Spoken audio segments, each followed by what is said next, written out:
بس يا جماعة ده كده شكل الفراخ بتاعتنا واللحمة بعد ما استوت، وقدمنا معاها سلطة طحينة. يا رب تكون عجبتكم. وزي ما قلت السلام عليكم ورحمة الله وبركاته. ازيكم يا حبايبي، عاملين ايه؟ يا رب تكونوا بخير. كل سنة وانتم طيبين وعيد سعيد علينا وعليكم. قبل ما نبدأ طبعا الفيديو ما تنسوش تنزلوا تشتركوا في القناة وتفعلوا الجرس وتوصلوا الفيديو ده للايكات كتير جدا، علشان طبعا النهاردة في عيد، وطبعا زي ما انتوا عارفين معظم الناس بتحب تشوي في العيد. فانا بصراحة احنا ما عندناش شواية في البيت، وطبعا هنسكت؟ لا مش هنسكت، لا لازم نشوي على الفحم في البيت. فهقول لكم دلوقتي هنعمل ايه.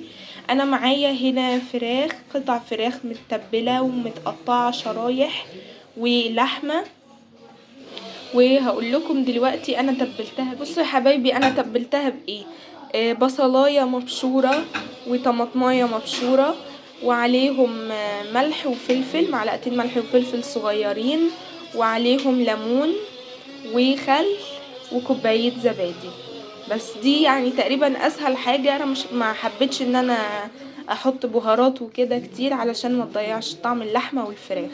وهقول لكم دلوقتي هنعمل ايه لو مثلا اي حد ما عندوش شوايه وحابب يشوي في البيت على الفحم. هوريكم دلوقتي خطوه بخطوه هنعمل. يا جماعه كده احنا جبنا صينيه عاديه خالص من البيت وغلفناها بورق فويل كذا طبقه كويس جدا علشان خاطر ما تتحرقش مثلا لو انتوا حابين تستخدموها تاني. وجبنا شبكة عادية خالص والفحم وبنولعه اهو زي ما انتوا شايفين. وهنجيب الشبكة العادية خالص، اي مثلا حاجة عندنا، ونحط عليها الاكل، الفراخ مثلا والكباب او ايا كانت كفتة او حاجة اللي انتوا هتشووه. وحطيناه في الارض وهنبتدي نشوي دلوقتي اهو. بس مستنيين الفحم يولع كويس كله علشان نبتدي نحط الاكل، وهيستوي كويس جدا وهيبقى طعمه تحفه. واي حد ما عندوش شوايه في البيت وحابب يعمل الفكره دي حلوه جدا وتنفعكم في اي زمن. يا جماعه ده كده شكل الفحم بعد ما ولعناه كويس جدا جدا اهو زي ما انتوا شايفين. هنبتدي بقى نحط الاكل وعلى الشبكه، وبعد كده نحطه على الصينيه من فوق اهو. يا جماعه كده حطينا الشبكه علشان نحط فوقها الاكل زي ما انتوا شايفين كده اهو. دي الفراخ. ويا جماعه ده شكل الفراخ اهي بعد ما حطيناها.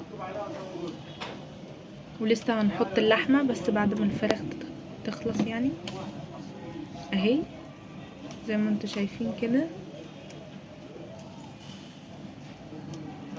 هتستوي بقى واحنا بنحط اللحمه هوريكم. تمام. بس يا جماعه ده شكل الاكل بعد ما استوى اهو زي ما انتوا شايفين. يا لهوي انا هولع دلوقتي اهو. واللحمه اهي حطيناها كباب في السيخ اللي في النص ده كده. استوت تقريبا. هنطلعها واوريكم شكلها دلوقتي.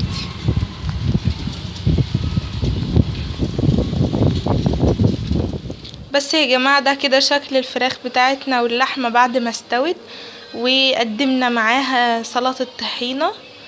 يا رب تكون عجبتكم. وزي ما قلت لكم لو محدش عنده شوايه بيعمل الفكره دي. كل سنه وانتم طيبين طبعا. وما تنسوش تشتركوا في القناه وتفعلوا الجرس وتوصلوا الفيديو ده لاكبر عدد من اللايكات.